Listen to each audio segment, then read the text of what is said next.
Namaste, and a very warm welcome to everyone joining me on this brand new channel. I am so excited to be here with you all as we start this journey toward financial well-being.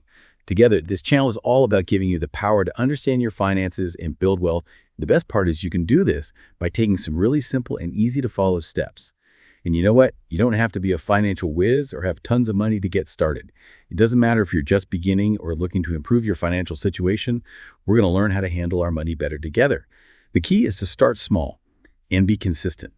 Just like a tiny seed grows into a strong tree, small, consistent efforts can lead to amazing results over time.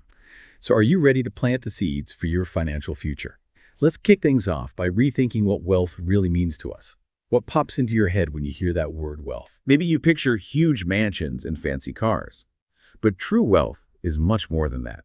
It's about having the resources and freedom to live life on your own terms. It's about feeling secure and having the chance to chase your dreams. Imagine waking up each day without worrying about bills. Imagine having the means to travel, spend time with loved ones, and maybe even give back to causes you care about. Now that's what I call true wealth. So you might be thinking, okay, that sounds great, but where do I even start? Don't worry, it doesn't have to be complicated or overwhelming at all. The secret lies in creating something called micro habits. These are small, manageable actions that you can easily slip into your daily life. And you know what? They can have a huge impact in the long run. Think of it like this. Imagine a snowball rolling down a hill. It begins small, but as it rolls, it picks up more and more snow, getting bigger and bigger. That's kind of how building wealth works. It's about consistent growth, step by step. For instance, let's say you start investing just 50 rupees a day. That's less than what you'd spend on a cup of chai. But if you do this consistently for 20 years, you can end up with a really good amount of money thanks to something called compound growth. And it's not just about investing. This principle applies to everything in finance, from saving to managing any debts you might have. Even something as simple as skipping that fancy coffee twice a week and putting that money aside can make a big difference. It's all about making those small, consistent choices that build up over time. But before we jump into the practical steps, let's address something important, those limiting beliefs that might be holding us back.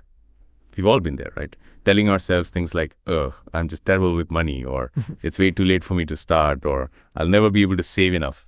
But guess what? These are just thoughts, my friends, stories we tell ourselves that might not be true at all. They don't have any power over us unless we give them power. So let's try to reframe these beliefs. Instead of saying, I'm bad with money, how about saying, I'm learning to make better financial decisions every day? And instead of thinking it's too late, let's switch it up and say, starting now is better than not starting at all.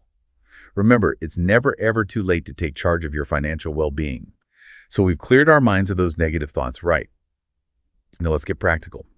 I want you to imagine a simple routine that you can start today. The 5-minute money checkup. It's like a quick health check for your finances, and you only need to do it once a week. Now find a method that suits you best, whether it's using a good old pen and paper, a spreadsheet, or even one of those handy budgeting apps. We're going to look at 4 key areas in this checkup. Ready? First up, your income. How much money is coming in each month? It's super important to have a clear picture of what you're earning. Next, your expenses. Where is your hard-earned money going? Are there any areas where you could cut back a bit? Third, we have debts. What do you owe, and are you on track with paying them back? And lastly, your savings. Are you setting aside enough for your emergency fund and future goals? By doing this simple checkup every week, you'll gain clarity, you'll be able to spot areas where you can improve, and you'll feel way more confident in handling your money. It's like shining a light on your finances to make sure everything's in order. All right, now let's tackle a topic that can sometimes make people nervous. Budgeting? I know the word itself might sound a bit intimidating, but don't you worry. We're going to make it super simple and stress-free. We're going to talk about something called the anti-budget, a much more relaxed and enjoyable way to manage your money. Are you intrigued? This anti-budget is all based on a simple idea. Pay yourself first, then spend the rest without any worries. It's about putting your financial well-being at the top of your priority list. Here's how it works. First, decide how much you want to save or invest every month. It could be a certain percentage of your income, a fixed amount, or whatever feels right for you. Then automate it. Set up an automatic transfer from your checking account to your savings or investment account, just like you would for a regular bill payment. This way you're saving money before you even get a chance to spend it. Smart, right? Next up, automate your bill payments as well. This makes sure you pay your bills on time every single time without stressing about due dates or late fees. Most banks and service providers offer this option, so it's just a matter of setting it up once and then letting it run smoothly in the background. And now for the best part. Enjoy whatever's left of your money without feeling a single ounce of guilt. That's right. Once you've taken care of your savings and bills, you can relax and spend the remaining money without any worries. You've earned it, and you absolutely deserve to enjoy it. Now, I get it. Some of you might be wondering, but what if I don't earn the same amount every month? Or what if I feel tempted to use my savings? Those are valid concerns, and we're going to address them. If your income isn't fixed, try saving a percentage of each paycheck instead of a set amount. And to resist the urge to spend your savings, consider having separate accounts, maybe a high-yield savings account, where it's a bit trickier to access the money quickly. It's all about setting yourself up for success and creating a system that truly works for you. Now let's switch gears and talk about a really crucial part of feeling financially secure, your emergency fund. Life is full of surprises, and having a safety net can be a lifesaver when unexpected expenses pop up. An emergency fund is like a comfy cushion that helps you handle those tough times without messing up your long-term goals. It's a good idea to aim for about 3 to 6 months worth of living expenses in your emergency fund. I understand that might sound like a lot, especially when you're just starting out. But remember, you don't have to say it all in one go. Start small, maybe with a goal of setting aside 500 rupees a month and slowly increase it as you become more comfortable. To figure out exactly how much you need, make a list of your essential monthly expenses, things like rent, utilities, groceries, transportation, and any loan payments you might have. Multiply that total by 3 or 6, depending on how secure you feel in your job and how much peace of mind you want. Now, where should you keep this emergency fund? You want it to be readily available in case you need it, but also earn a little bit of interest. High-yield savings accounts or money market accounts are good options. You could also consider short-term fixed deposits, which usually offer slightly better returns. But keep in mind that you might have limited access to the money until the fixed deposit matures. It's all about finding a balance between having your money accessible and getting a good return. We've talked about building that emergency fund to shield ourselves from financial shocks. But what if you're already facing a financial challenge? What if you're dealing with debt? Debt can feel like a heavy weight holding you back, but trust me, we can handle this together. Debt can be a real obstacle on your path to financial freedom. It's not just about how much you owe, but also the mental and emotional stress it can bring. Those interest payments can really eat into your hard-earned money, leaving you with less to save, invest, or simply enjoy life. Thankfully, there's some effective strategies to help you manage and eventually conquer that debt. 2 popular methods are the snowball method and the avalanche method. The snowball method is all about gaining momentum and getting those quick wins. You list all your debts from the smallest to the largest and focus on paying off the smallest one first while making the minimum payments on the others. Once that's cleared, you move on to the next smallest debt, like a snowball picking up speed as it rolls down a hill. This approach can be super motivating because seeing those debts disappear one by one gives you a sense of achievement and keeps you going strong. The avalanche method, on the other hand, is all about saving money on those pesky interest payments. You list your debts from the highest to the lowest interest rate and focus on paying off the one with the highest interest first while making the minimum payments on the rest. This helps you save more money over time because you're tackling the most expensive debt right away. So which method is the right fit for you? Well, it really depends on your personality, what motivates you.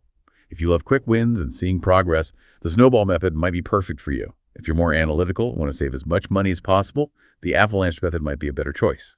The key is to pick a method that you can stick with consistently. Remember, paying off debt is a journey, not a race. Celebrate your progress along the way. Track your payments. Watch those balances shrink and reward yourself within your budget, of course, for every milestone you hit. Every rupee you pay off brings you one step closer to financial freedom. Got this. Now let's dive into an exciting topic, investing. I know investing might seem like this complex world reserved for experts, but trust me, it's simpler than you think. Investing is for everyone. And it's about making your money work for you so it can grow over time. There are all sorts of investment options out there, from stocks and bonds to real estate and mutual funds. But if you're just starting your investment journey, I often recommend index funds. Think of an index fund like a basket of stocks that represents a particular market index, like the Sensex or Nifty.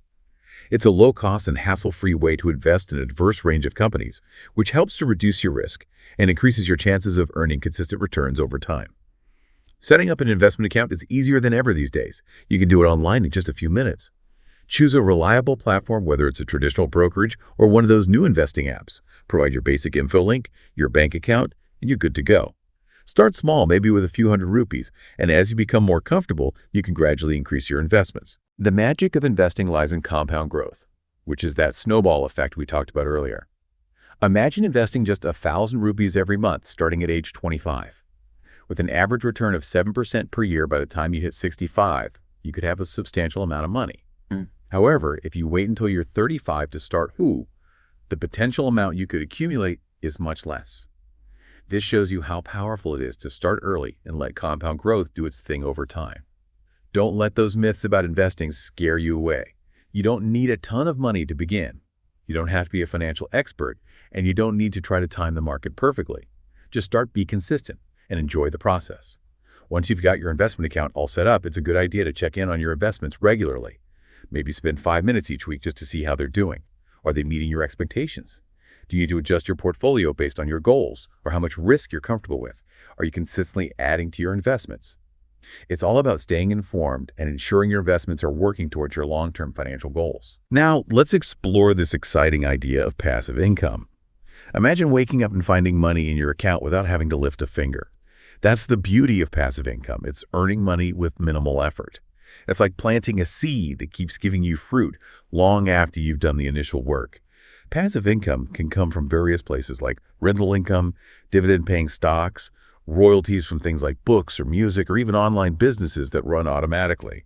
The trick is to find something that aligns with your skills and interests, and that doesn't require you to constantly be working on it. You don't have to quit your job or become a landlord to start building those passive income streams. Let's look at some simple ways to dip your toes into the world of passive income. Dividend-paying stocks are a fantastic option. When you invest in companies that pay dividends, you get a share of their profits regularly. It's like a little bonus. Another option is real estate investment, and you don't necessarily have to buy a whole property. You can invest in REITs, which stands for real estate investment trusts. REITs are like mutual funds, but for real estate. They let you own a portion of multiple properties without the headaches of managing them yourself. And then there are side hustles that you can set up to generate passive income, things like online courses, ebooks, or even affiliate marketing, where you earn a commission for promoting other people's products. The possibilities are truly endless. Start small, experiment, and figure out what works best for you. Then remember, building passive income usually involves some effort up front. You'll need to create that product, set up that system, or invest in those assets. But once you've done the initial work, the income can keep flowing in with minimal maintenance, giving you more time and energy to focus on other things you love. You can even dedicate just 5 minutes a day to growing your passive income streams. Buy a dividend-paying stock research, a new REIT, tweak your side hustle, track your earnings, and find ways to automate those income streams. It's all about those consistent small actions that compound over time. Remember, building wealth, whether it's through the money you actively earn or passive income, is a journey, not a destination. It's about taking those small steps each day and staying committed, even when you don't see results immediately. As you keep going, you might even feel inspired to share your knowledge and empower others. And that's when something truly special happens. Teaching others about wealth can create a ripple effect of financial well-being that can benefit generations to come. Imagine the impact you could have. Now, before we move on to the next part of our conversation, I want you to really think about this. Building wealth isn't a selfish thing. It's about empowering yourself to live a life filled with freedom, security, and exciting opportunities. And when you share that knowledge and empower others, you're contributing to a brighter future for everyone involved, yourself, your loved ones, and even generations to come. It's about creating a positive impact that ripples outwards. Now let's take a moment to acknowledge those pesky thoughts, those limiting beliefs that we all struggle with from time to time. You know, those thoughts that say, I'm just not good with money, or it's way too late for me to start, or I'll never be able to save enough. They can be pretty annoying, right?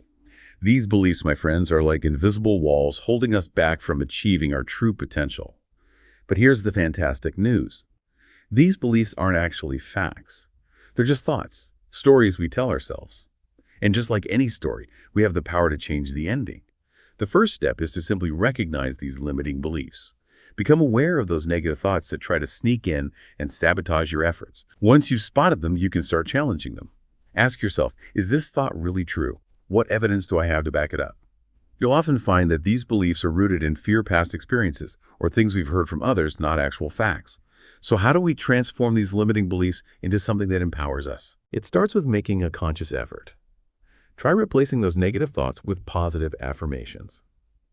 For example, instead of saying, I'm not good with money, try saying, I'm learning to make smarter financial decisions every day. Instead of thinking it's too late, tell yourself, starting now is better than not starting at all. And instead of feeling defeated, remind yourself, I have the power to create financial abundance in my life. Remember, our thoughts are incredibly powerful. They shape our reality. What we believe about ourselves and our abilities has a huge impact on the actions we take, which ultimately determine the results we get. So let's choose to believe in ourselves and our ability to create a life of financial well-being. Let's rewrite those limiting beliefs and embrace all the amazing possibilities that lie ahead. Now let's take a quick recap of the key points we've covered so far as we continue on this exciting journey towards financial freedom. Are you ready? We began by redefining what wealth truly means, understanding that it's all about having the resources to live life on your own terms. We explored the power of developing micro-habits, those small, consistent actions that make a huge difference over time, and how even taking small steps regularly can lead to incredible results.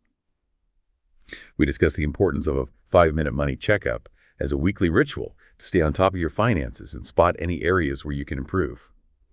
We also explored the anti-budget, a more relaxed way to manage your money that focuses on paying yourself first and enjoying the rest guilt-free.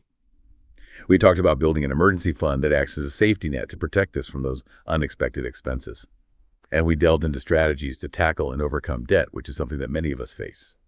We even jumped into the world of investing, emphasizing the power of starting early and the simplicity of index funds for beginners. We explored the concept of passive income, too, highlighting ways to earn money with less effort and how it could help us build long-term wealth. And finally, we emphasized how important it is to teach others about wealth, to share our knowledge, and empower those around us to take control of their financial well-being.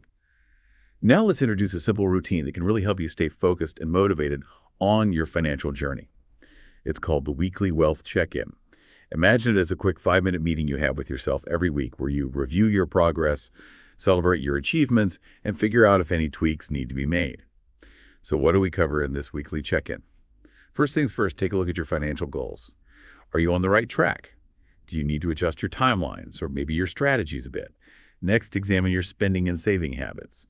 Did you manage to stick to your budget? Are there any areas where you could trim your spending or maybe boost your savings? After that, it's time to peek at your investments. Are they performing as well as you expected? Do you need to make any adjustments to your portfolio based on your goals or your comfort level with risk? And last, but certainly not least, don't forget to acknowledge and celebrate your wins no matter how small they may seem. Did you manage to save an extra 500 rupees this week? Did you successfully pay off a small debt?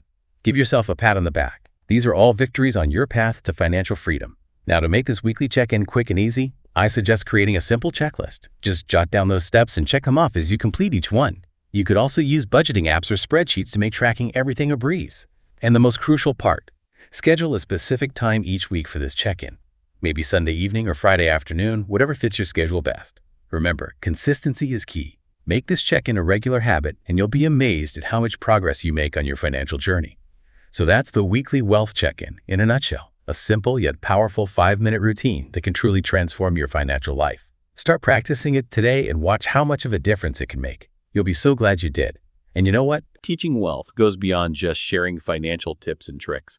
It's also about passing on those important values. It's about instilling in them those principles, like hard work discipline, understanding the power of delayed gratification, and realizing how important it is to give back to our community. By giving the next generation these values, we're not just helping them build wealth, we're helping them create a legacy of financial responsibility and social consciousness. It's about making a positive impact that goes beyond just ourselves. So we've covered a lot today, haven't we? We started by redefining wealth and understanding its true meaning, and then we moved on to adopting those small but mighty micro habits that can truly transform our financial lives. We talked about checking in with our finances regularly, just like a weekly health checkup. We explored the idea of the anti-budget, which is all about prioritizing our well-being by paying ourselves first. Then we dug into the importance of having an emergency fund, that safety net for those unexpected bumps in the road, and we even discussed strategies for tackling and overcoming debt, a challenge that many of us face at some point. But as we move forward on this journey toward financial freedom, it's crucial to address those pesky doubts, those limiting beliefs that can sometimes hold us back. We've all had those thoughts, haven't we? Thoughts like, I'm just not good with money, or it's too late for me to even try, or I'll never earn enough to reach my goals. These beliefs, my friends, can act like invisible walls, stopping us from reaching our full potential. The good news is that these limiting beliefs aren't facts. They're just thoughts, stories we tell ourselves. And just like any story, we have the power to change the narrative. The first step is becoming aware of these beliefs, recognizing those sneaky negative thoughts that try to creep in and mess things up. Once we see them for what they are, we can start to challenge them. Ask yourself, is this belief really true? What proof do I have to back it up? Most of the time, you'll find that these beliefs are based on fear, past experiences, or things other people have told us, not actual facts. So how do we go about changing those limiting beliefs into something more empowering? Well, it all starts with making a conscious effort to swap those negative thoughts for positive affirmations. For instance, instead of saying, I'm no good with money, try saying, I'm learning and getting better at making financial decisions every day. Instead of thinking it's too late, tell yourself, started now is 100 times better than not starting at all. And instead of getting discouraged by thinking I'll never earn enough, try saying, I'm capable of creating financial abundance in my life. Remember, our thoughts are incredibly powerful. They shape our reality. What we believe about ourselves and what we're capable of has a huge impact on what we do and ultimately the results we achieve.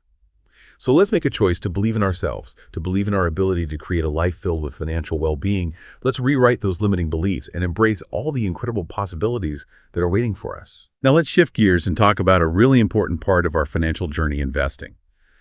Now I know for a lot of people, investing can seem really complicated and maybe even a bit scary, like it's something only financial experts can do.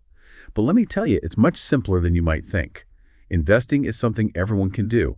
And it's all about putting your money to work for you so it can grow over time. There are lots of different investment options out there, things like stocks and bonds, real estate, and mutual funds. But for those of you who are new to investing, I often suggest starting with index funds.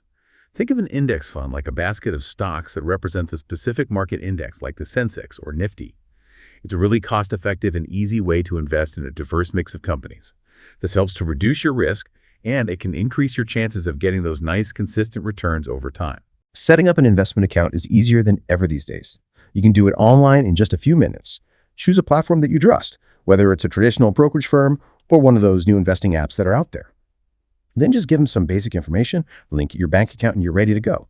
Start with a small amount, maybe a few hundred rupees, and as you get more comfortable and gain experience, you can gradually increase how much you invest. Now, one of the coolest things about investing is this thing called compound growth. It's often called the snowball effect. Imagine you invest just 1,000 rupees every month and you start at age 25. If you get an average annual return of, let's say, 7% by the time you reach 65, you could potentially have a really impressive sum of money. But if you wait until you're 35 to start investing, the potential amount you could have by 65 is much less. This really highlights how powerful it is to start investing early and let compound growth work its magic over time. Don't let those myths about investing hold you back. You don't need a huge amount of money to get started. You don't have to be a financial whiz, and you don't need to try and perfectly time the market. The key is to just start, be consistent, and enjoy watching your money grow. Once you've set up your investment account, it's a good habit to check in on your investments regularly. Maybe spend a few minutes each week just to see how things are going. Ask yourself, are my investments doing what I expected? Do I need to make any adjustments to my portfolio based on my goals or how much risk I'm comfortable with? Am I regularly adding to my investments? Staying informed and making sure your investments are aligned with your long-term financial goals is really important. All right, now let's talk about something really exciting, passive income. Imagine this. You wake up in the morning and you find that money has come into your account while you were sleeping. That's the beauty of passive income. It's about earning money with minimal effort.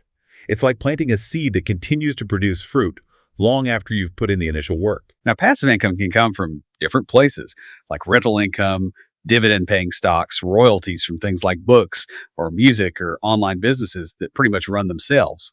The key is to find something that you're interested in that aligns with your skills and that doesn't require you to be constantly working on it. You don't have to quit your day job or become a landlord to start building those passive income streams. Let's look at a few simple ways to get started with passive income. Dividend-paying stocks are a great option. When you invest in companies that pay dividends, you get a portion of their profits on a regular basis. It's like getting a little bonus. Another option is investing in real estate, and you don't have to buy an entire property to do this. You can invest in things called REITs, which stands for Real Estate Investment Trusts. REITs are kind of like mutual funds, but for real estate. They allow you to own a small piece of multiple properties without having to deal with the hassle of managing them yourself. And then there are side hustles that you can set up to create passive income, things like online courses, ebooks, or affiliate marketing, where you earn a commission by recommending other people's products or services. There are so many possibilities. Just start experimenting. Try different things and see what works best for you. Keep in mind that building passive income usually requires some effort up front. You might need to create a product, build a system, or invest in some assets. But once you've laid the groundwork, the income can keep flowing with minimal maintenance, giving you more time and energy to focus on other things. Even spending just a few minutes each day can help you grow those passive income streams. Invest in a dividend-paying stock research, a new REIT. Make some tweaks to your side hustle. Track your earnings and explore different ways to automate your income. Remember, it's about consistency and those small actions that can really add up over time. Building wealth, whether it's through active income or passive income, is a journey, not a destination. It's about those small steps you take every day and staying committed even when you don't see results right away. As you progress, you might even feel inspired to share what you've learned with others to empower them to take control of their own financial well-being. And that's where the real magic happens. Teaching others about wealth is like creating a ripple effect of positive change that can benefit generations to come. So let's shift our focus now to that important aspect of teaching wealth to others. Imagine the impact you could have just by sharing your financial knowledge and experiences with the people around you. It's like lighting a lamp that not only illuminates your own path, but also helps guide those you care about. Now, you don't have to be a financial expert or have a ton of money to teach wealth to others. It's about sharing what you've learned along the way, the struggles you've faced, the successes you've achieved, your own personal journey. By sharing your story, you can inspire someone else to start their own financial transformation. One of the most effective ways to teach wealth is by being a good role model. They say actions speak louder than words, right? So let your financial habits do the talking. Show your loved ones how you save, how you invest, and how you make those smart spending decisions. Involve them in conversations about family finances. Let them see how much effort you put in the discipline you practice and the rewards you get for doing those things.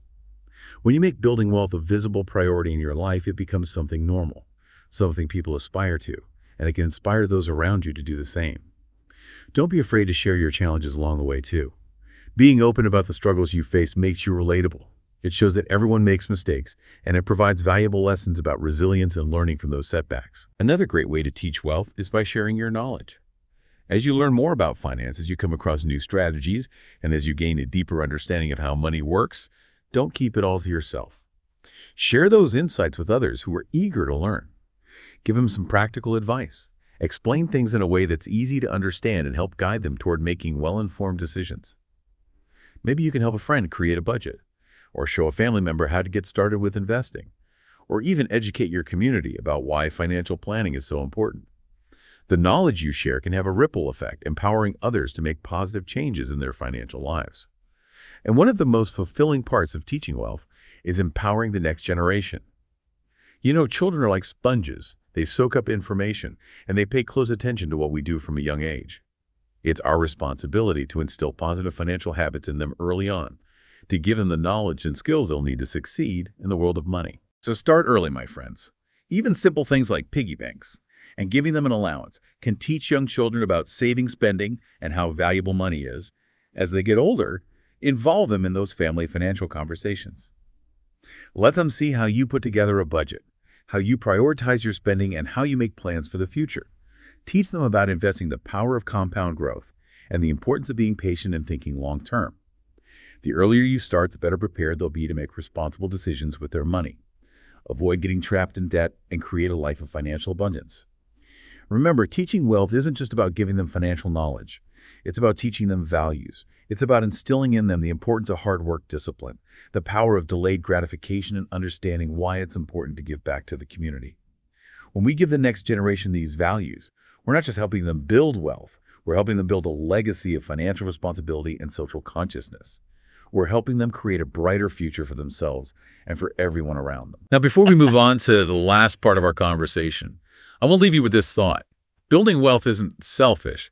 It's actually an act of empowerment. It's about taking control of your finances so you can live a life full of freedom, security, and opportunities.